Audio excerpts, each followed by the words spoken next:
Today, my guest is another special guest. He's the Chief Operating Officer of Lahore Qalandars. He's the team manager of Lahore Qalandars, and many feel he's the brains behind Lahore Qalandars, Sameen Rana. Sameen bhai, a warm welcome to you. Thank you very much. Thank you, Saj. Sameen bhai, let's start with obviously Lahore Qalandars' journey from bottom to top. What changed? How did you do that? I think obviously there is a lot of learning behind it. So initially we had when we took the team, we didn't have much of an experience in managing the team and the cricket as such. So it was a combination of many factors. Things didn't go in our way. For example, starting with the draft picks. So we got the last pick in the first round, plus we got the last pick in most important emerging rounds. Then once we made the team, uh, it was very difficult, though in the next season we had the first pick, but you will pick from the players who the other team will leave. And not many people were ready to leave their superstar, so we didn't have much of a choice. But then we took something which has never happened, I believe, a different route. And this is where probably I think it was destined because some people get success pretty quickly, but some have to struggle for it. And I think there was a blessing in that path as well, because through that we not only discover ourselves, but we were able to contribute to the society and to the nation as well as to the youth of Pakistan. What did you learn as a franchise about the initial failures of the first few seasons? I think there are a lot of learning. So one of the learning was that Pakistan has an abundance of talent, and unfortunately, not many people get the opportunities to showcase their skills. So that was the initial learning. Plus, there was a learning that we have a lot of structural gaps at the grassroots level, which probably not allow the talent to come at the top. So there was whole list of learning. So few of them are like understanding about the Pakistan domestic structure. These last two seasons, Lahore Qalandars have almost been untouchable. What's changed? I think over a period of time, there were a couple of things which we realized. One was to have a core. Because in the franchise cricket, it is very difficult to build loyalties because these are international players, these are superstars, and they are in demand and they are playing across the world. So today, if for example you take an example of David Visa, he is playing in Abu Dhabi or in Dubai, and next day he's playing in Pakistan, and then he's playing in IPL, and then he's playing in maybe CPL. So these professional cricketers are professional, but for us, it was the key focus for us was to somehow build the core which we can rely on and we can trust on, and then make sure that we stick to the core and in their good or bad timings, and do not evaluate the player just based on the performances. So in Lahore, we place a lot of emphasis on the personalities, the type of a person you are rather the type of a player you are. So there's a difference between these two. You can be an extremely good player, but from a personality point of view, you might not be the best suited to the environment. So we kind of identify what kind of a culture we wanted to build, what kind of a vision we have, and then we work towards it and make sure that during that process, whatever failures or whatever challenges came along the way, we kind of stick to our thoughts, stick to our plans, and then we all saw the results of believing in something in the case of Shaheen Shah or Haris Rauf, or for that matter, David Visa as well. Qalandars are well known for their loyalty with their players, their coaching staff, and management. But how close were you to sacking Aaqib Javed? Did that thought ever come to your mind?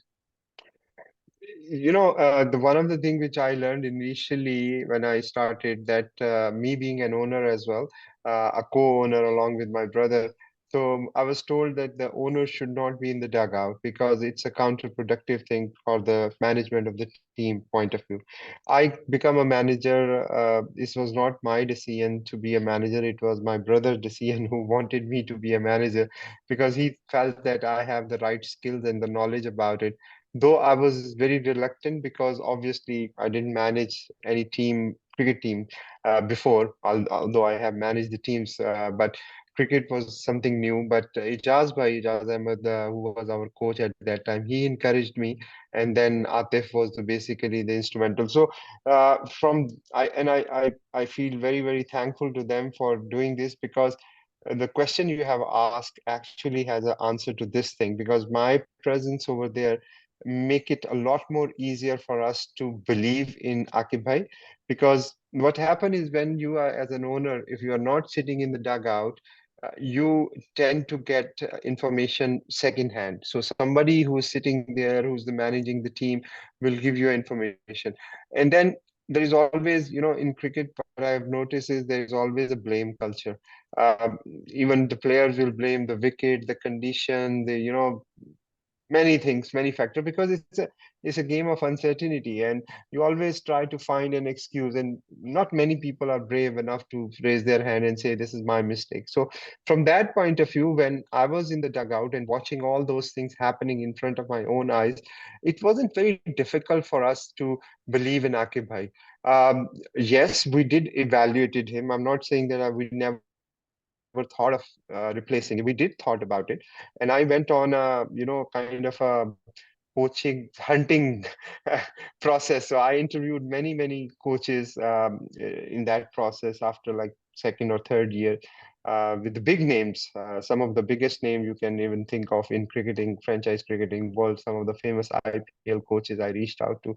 And my question to them was that, how are you going to manage it, and what is your philosophy? So 99.9% of the coaches, the answer was exactly the same what I have seen Akib doing in our dugout. So there was no reason, after listening to that doing change for the sake of change is probably not what we were thinking. It's very easy in cricketing world. You will see a lot of franchises, especially in the franchise world.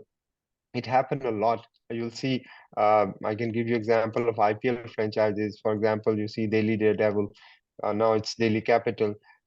They even changed their name as well to change the fortune, but it never happened. RBC also, being trying. So it's very normal to have like 2 3 years of failure and change the coach, because it's an easy target. It's a soft target. Um, we all are cricket fans, and and the players are our heroes. So it's very difficult to blame a player for the defeat. It's always easy to blame the support staff, the coaches, and all that. And we also thought about it. Paddy Upton was our first coach, but then when Akib Bhai came, we had proper evaluation of him. But you compare the things which he is doing versus what other could have done, and there was not a lot of difference between his thought process and one of the world best coaches thought process. So this is where we sort of stick to him. We backed him, and we all shared the common vision, and that's why it wasn't, to be honest, a difficult decision. Shaheen Shah Afridi as captain of Lahore Qalandars was a masterstroke. Who was behind that decision?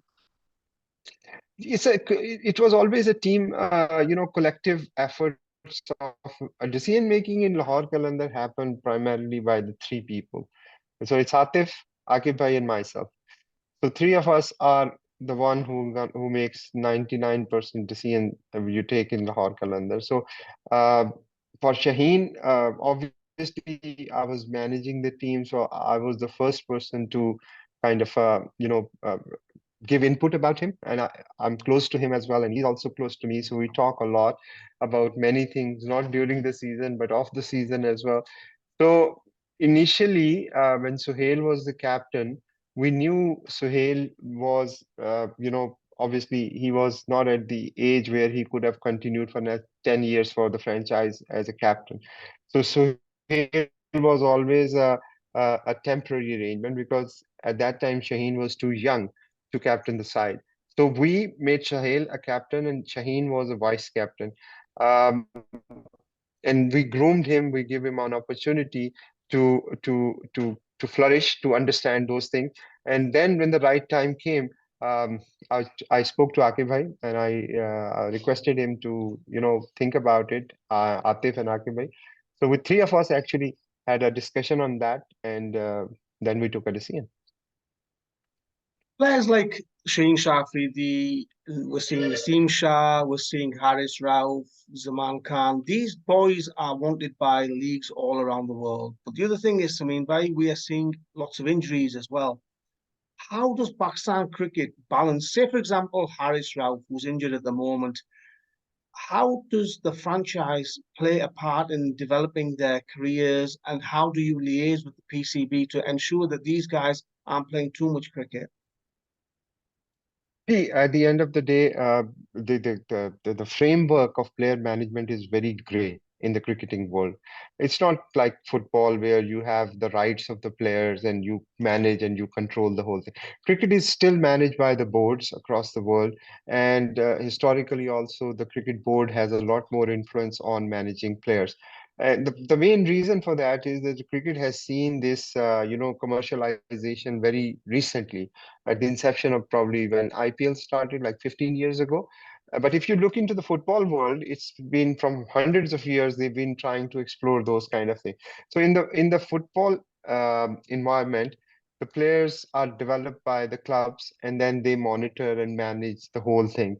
But in cricket, uh, the boards develop players generally. The franchises are picking the player which is developed by the board. The only exception to that is Lahore Qalandar Player Development Program, where we went in and we started doing what normally boards do. And that's where the anomaly started. Now, from our point of view, when I developed, for example, Haris Rao, and we put a lot of investment in him, not only financial, but emotional and otherwise as well. There's a lot of hard work gone into the developing a single player. So from our perspective at Lahore Qalandar, we feel that we probably has a bit of a say in managing somebody who's been produced by us. But unfortunately, the system here doesn't allow you to do that. So we are completely at the mercy of the cricket board to manage the player the way they would like to do, because that's how the rules are.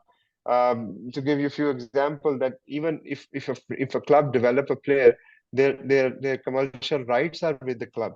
But in our case, it's not such that. I mean, Haris came as an emerging player for us in few years back, where nobody know him, nobody wants him to actually play cricket. Nobody wanted ready to give him a chance. He never played with the hard ball.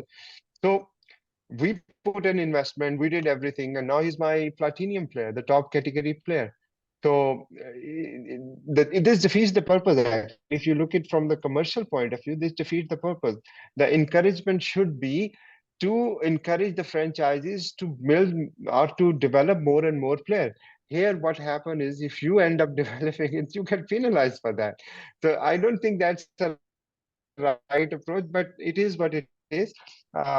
So we are very proud of our program, and we will continue to do that. But if we think on a bigger scale, or if we think strategically, I personally feel that there is definitely a need for a private sector to come in and help the cricket boards, not only Pakistan but across the world. I'm talking about, because in that way, cricket will flourish, cricket will grow, like we have an example of football, and eventually the game and the people will get benefit out of it. But at the moment, once we develop the player and once he's out of the PSL, we have absolutely no control over the player. We can't manage his workload. We can't control his anything. It's completely at the disposal of the cricket boards to decide what they want. Even NOCs, uh, they won't give you if they don't like or they don't want. Uh, that's a bit of a, how do I put it? It's a bit of a strange thing, because for a cricketer, that's his bread and butter. And you can't deprive people from earning bread and butter. So, for example, I'm a chartered accountant. And if I work in Canada or I work in Saudi Arabia, nobody has a problem, right? I can do anything whatever I like, because me being a chartered accountant, doctor, it's allowed. But when you are a cricketer, you are not allowed. Why? That's a question which I keep asking myself, because see, it's a profession. Like I choose a profession, like you choose a profession, for example, a journalism. If you work in Sky or if you work on a Geo News, does anybody bother? No. Or ARY for that matter. Why a professional cricketer is always a problem when he decide to do things for his betterment, for his life betterment. I think that, see, the important thing is, look, to develop a cricketer, you need to make sure that he focus 100% on cricket. For that matter, you have to sacrifice a lot of things. You have to sacrifice education. You have to sacrifice learning opportunity, business, technical skill, chartered accountancy, etc., etc., etc. That's how you become a professional player. So all those development things you're depriving someone from doing, and you want him to focus on cricket. And when he focus on cricket and he wants to earn his money or his livelihood from that profession, we stopped him, or we become emotional about, no, no, no, you shouldn't do that or you shouldn't that. So I think we need to consider cricket as a profession. How does the balance work though between the player wanting to play in all these leagues, you've got the board wanting to manage their workload, and then the likes of yourselves who've developed, you've got your cherished talent of Harris Rauf, who you don't want him to play in all these leagues for the risk of injury. How does it all fit together though, Sameen bhai? It's a very easy thing. Let the professional do their job. See, I am nobody to decide that Haris to play this and not this. I'm not a doctor. The problem here is that I was listening to Inzi Bhai the other day, and he was jokingly, he mentioned a nice story about that everybody has an opinion about cricket. So when it come to cricket, we all are selectors, we all are opening batsmen, we all are left-handed swing bowler and right arm swing. We all have opinions. So my suggestion is, let the professional do their job. So for example, your workload management, who is the best person to decide? First and foremost is the player himself. Think about it. If, God forbid, the Haris or Shaheen or Babar or whoever, can they afford to take a risk of being injured and miss a World Cup? They will be the first one who will think about it. Not you, not me. Because they are the players. They know that.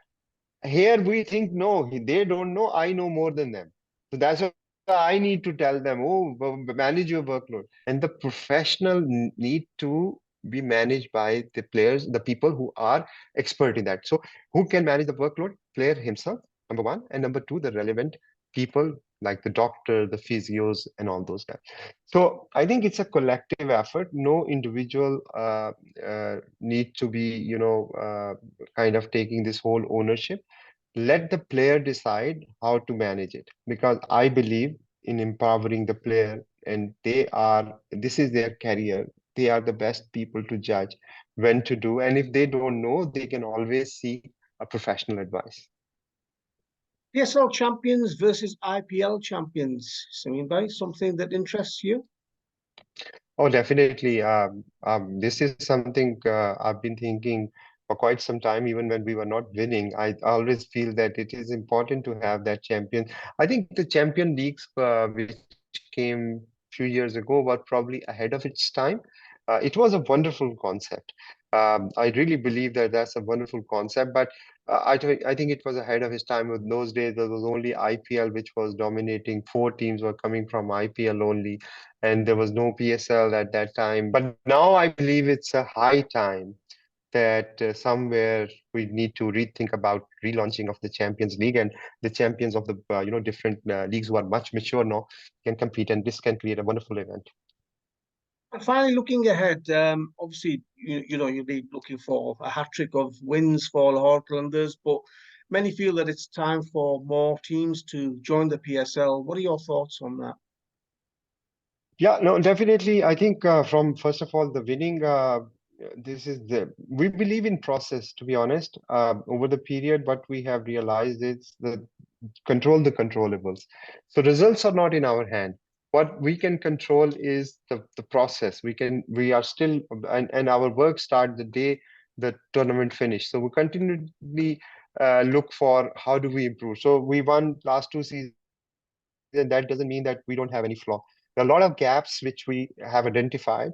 and we are now actively seeking about, how do we fill those gaps. So we need to remain ahead of the game in order to, compete and to be successful. So our focus is to continuously review our processes, find improvement, plug in the gaps, rather than focusing on how do I do the trophy another time. Because if your process is correct, the result will take care of itself. So the other question you have relating to this was the additional team. Now, I think there are two elements to it. One is an emotional side of thing, and one is the practical side of thing. So from emotional side, yes, of course we should have more teams. Why not? We should have a team of Kashmir. We should have a team of Sialkot. We should have a team of Hyderabad. We should have a team of Khyber Pakhtunkhwa. All good. But how realistic is that? That's what we all need to think about it, because there are, challenges for the sustainability of the league in coming near future. So I think we have far more important issues to address, and that is the health of the league, rather than just getting emotional and trying to just create a slogan to add two more teams. Sameen bhai, many thanks for your time. Really appreciate it. Keep up the good work, and wish you all the best for the next PSL as well. You guys are doing a fantastic job, so keep it going. Many thanks.